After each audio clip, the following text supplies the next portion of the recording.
So welcome to my presentation about user-defined software. I'm Florian Frank, and today I will talk about an approach for software development through showing an extract of works I've done in the past, during my free time also, and current works at the Design Technologies department at Herzog De Meuron. And dealing the transition from the Western production society into a service society, I think has shaped almost all areas of our professions. And the increase in this complexity requires a good interaction between the experts and the generalists, such as the architects. And so a few years ago, I ended up my thesis with a presentation, with a text about the new role of creative folks in the current technology evolutions. And I will quickly read through it. In general, developments in technology have not simplified things, but have created an age of sensory overload and societal need for everything to be bigger, better, and faster. The resulting haste has spread into professional and personal areas of life, resulting in the call for deceleration. Until we break the endless loop driven by this quest for efficiency, complexity, and optimization, and do not use our technological progress for the benefit of all, we will not be able to overcome this rush. The so-called human progress will not only prioritize a minority, but also have a detrimental effect on the majority. Of the life of the majority. So if the present goals are continued, the prognosis of the social and cultural evolution with its increasingly automated solutions of our professions will lead to a redundance of many life-fulfilling pursuits. It is precisely the task of the creative minds to create a path within these dynamics and to enable advancements for everyone, in order to shape cultural identity and to disentangle seamlessly spiritless developments. Sorry for that. So Blickfeld 7, or Blickfeld 7, is not a company. It's my framework to publish free available, partly open source software projects, which I realized together with experts in the field. Translated to English, Blickfeld means field of view, and the number 7 is a number of principles I keep in mind when I do developing my software. So the goal of these projects is to make a variety of complex technology more accessible by allowing the user to explore, learn, and speed up his creativity in a very easy way. How it all started was with working on different fabrication projects during the time. So planning tasks had to be taken over by civil engineers and specialized consultants. And in order to facilitate the creative discourse between the experts and the designer, and to avoid undesired compromises on a solution, suitable interfaces are required. And experts from the IT industry create technically sophisticated solutions, but they offer little scope for a design process sometimes. Working on the elephant house for the Zurich Zoo was a good opportunity to discover the creation of such interfaces. And this video shows a tool which I developed in close cooperation with the civil engineering office, Walter Galmarini, in one of the planning phases. In the course of the previous shown works that I've done for several companies, I realized that I had to rewrite and readapt scripts every time for even simple tasks. So therefore, it seemed necessary to prepare them, to tie them up and make them reusable in a more generic way. And this is what came out, is like free available tool set called Fab Tools, mainly for fabrication, block placement, measurements, automated layouting, and it's all free available for Grasshopper.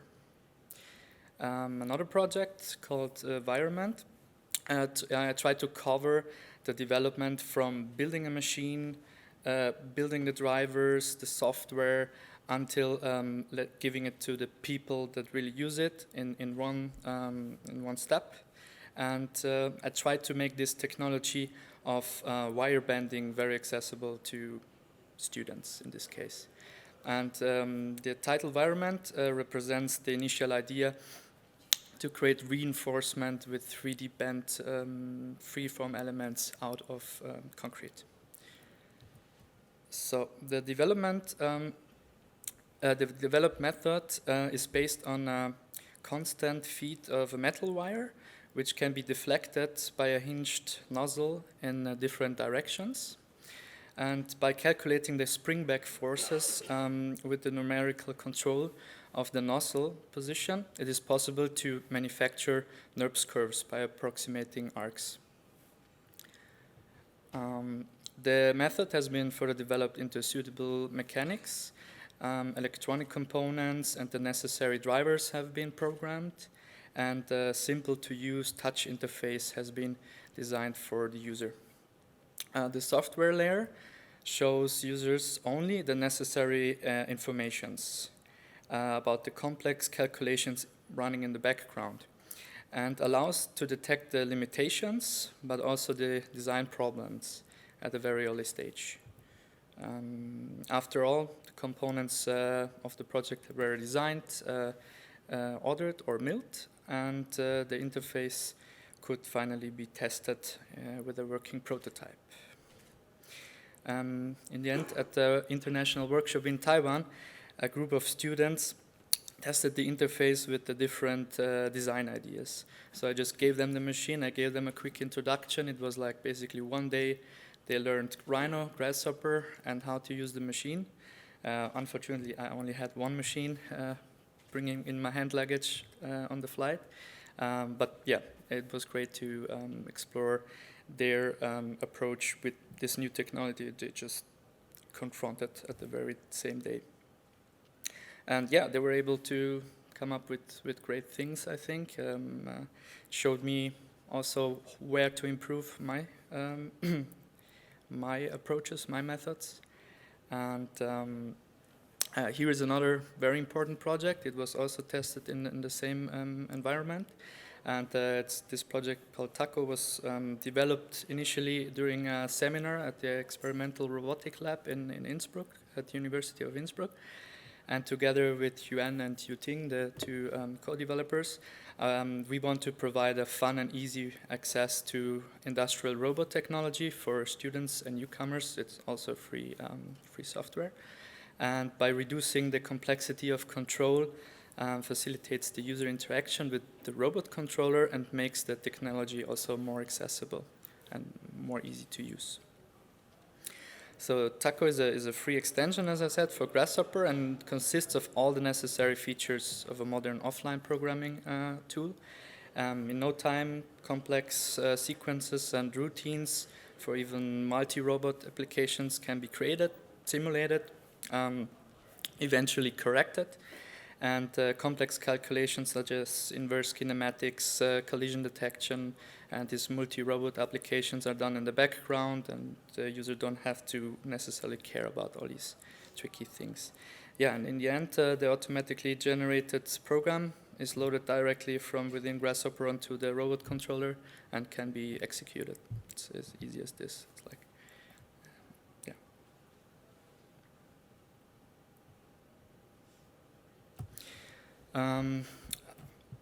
Especially with concrete 3D printing, this is important to focus on the sensitive material process is very crucial. So you need to be really quick to adapt your robot paths and immediately change to any adapting situation when the concrete is not stiff enough or sort of things like this. You need to be really quick, and this showed how easy it was for the students to use it. We were really happy to see this. We were also happy to see how it spread out after the release, and the concept became quite useful for others. And in order to enable also the full real-time applications with robot, we currently work on Tacko 2.0, which we presented at the RobPark last year. This is another exciting step to see that coming, because that's a really complex task for people using this. It's not easy to reduce this.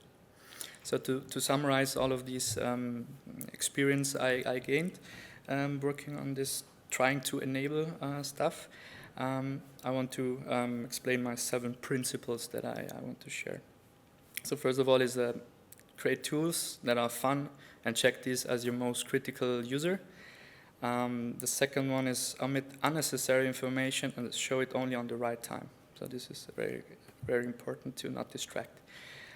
Create simple and flexible tools to encourage the creativity.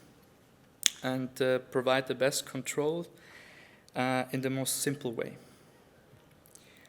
Design efficient and time-saving workflows, of course, and limit the possibility for user errors. And the 7th concept refers back to all of the first 6. The principles justify any effort for constantly improving the tool. So this is what makes this name. Now you know.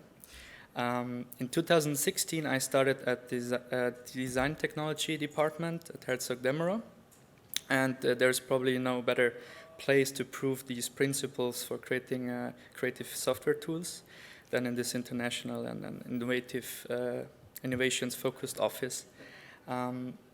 At the DT department, we work on digital solutions for the office in the area of Rhino, Revit, CAD, CNC, visualization, and VR, as Mikola has shown before in another presentation, to eliminate difficulties in the design process. So our part is in the middle of having all the architectural project groups. We try to provide solutions for them or even help them out on specific tasks within the project. But we don't do any architecture projects on our own. Especially here, it's important to connect these diverse areas and for a more efficient and creativity-enhancing workflow. So these 3 pictures will show what I mean very exactly, very precisely. It shows the same project from the same perspective and illustrates very well the challenges of an architectural project has to go through. The transitions between these phases have to happen as uncompromisingly as possible, of course. And the following transitions between plans, project management, and visualizations are derived from a central 3D model. So when it comes to BIM, our department always tries to be one step ahead with the use of new interfaces. And therefore, the network of all elements to a satisfactory semantic building model has to be partially scripted by PyRevit. Like we have to constantly create new workflows for all specific tasks we have to create. Also new opportunities like we respond always with great interest and examine them for the practicability in the project teams. We literally break them into their components, analyze them, and assemble them according to our wishes, so what we think would be an application for it. So if you watched the presentation from my colleague Mikola before, you have seen how he has done his great work with VR with this approach, and I also worked together with him on this little project. It's an office-wide solution for the reuse and distribution of 3D assets, materials, scripts, and plugins. It's still in development. He has shown some more details how it works, but the idea is to, by a simple search, you can find 3D assets we have in the office. We made our own, other colleagues prepared already, and you can just drag and drop them into your Rhino view and make use of it. It avoids obviously mistakes like not working texture paths or duplicate geometry instead of block usage. And if there is any problem, you can ask via the integrated chat that we run in the office of other colleagues using Rhino.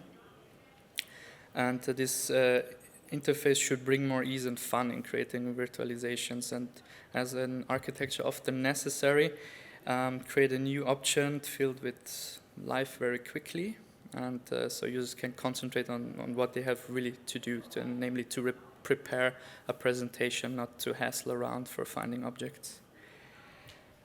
Yeah. When it comes to internal communication, the before shown chat, we customized an open source chat software called Rocket Chat, and it helps in reducing the annoying and nowadays outdated email traffic in the office and facilitates the communication among the more than 400 employees now, and integrates with custom notifications for tasks, custom bots, and to monitor, for example, Rhino and Revit model performance.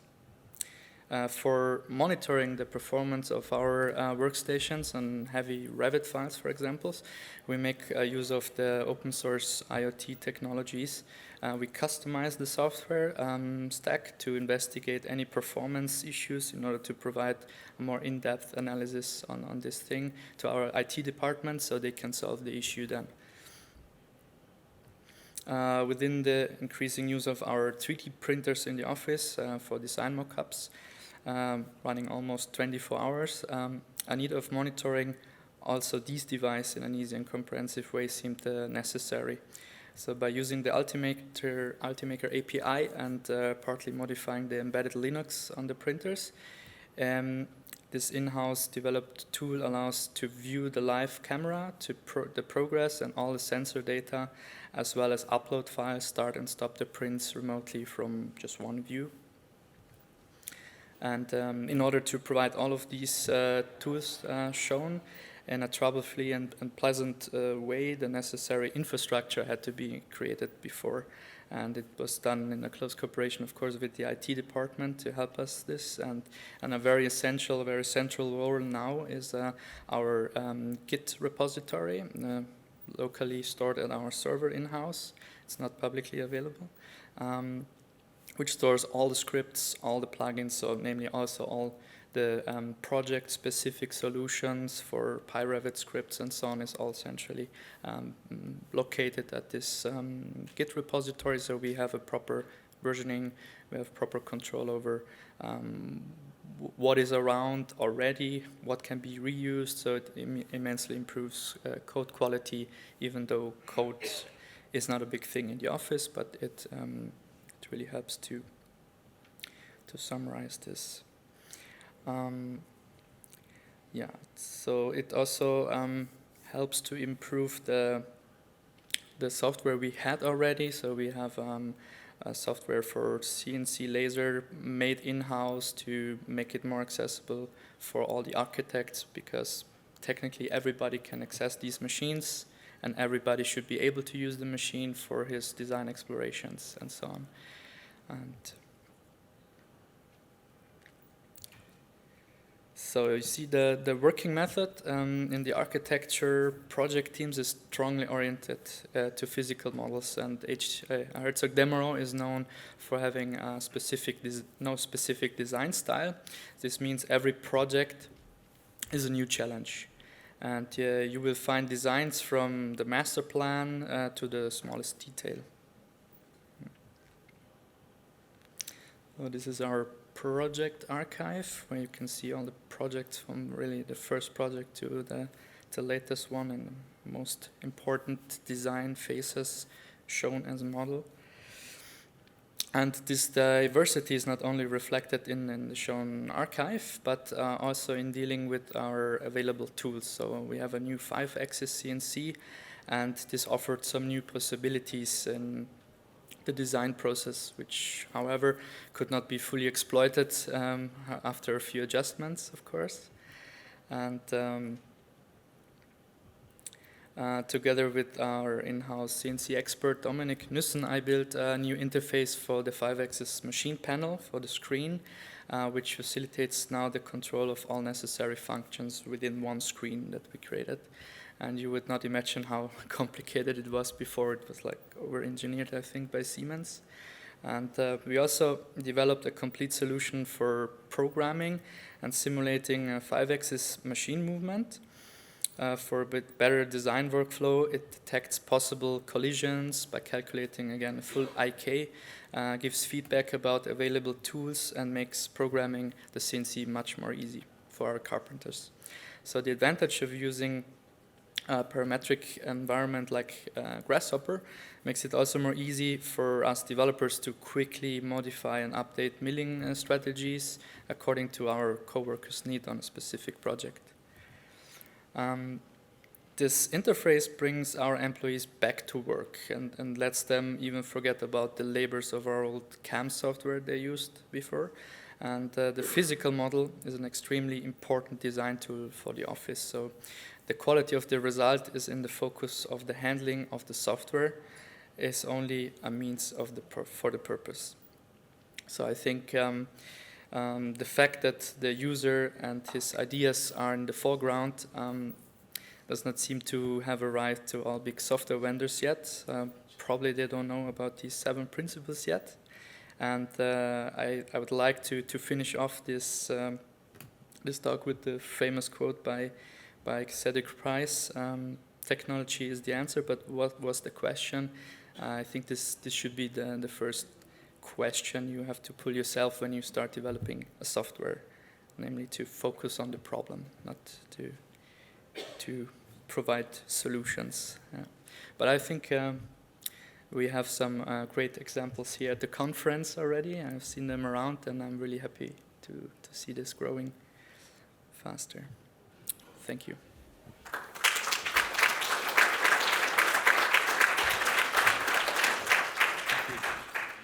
Does anyone have any questions for Florian while he's here? Yes, we have one from Tao. Hi. I'm curious, in your kind of design flow, do they come with a challenge saying we have to fabricate this, or do you just sometimes come and say, look, we found a new fabrication method, here it is, and then they kind of embed that at some later stage in a different design? So you mean the co-workers working with the CNC, or specifically? Yeah, like the parametric guys would Okay. make some kind of a technology or CNC milling style.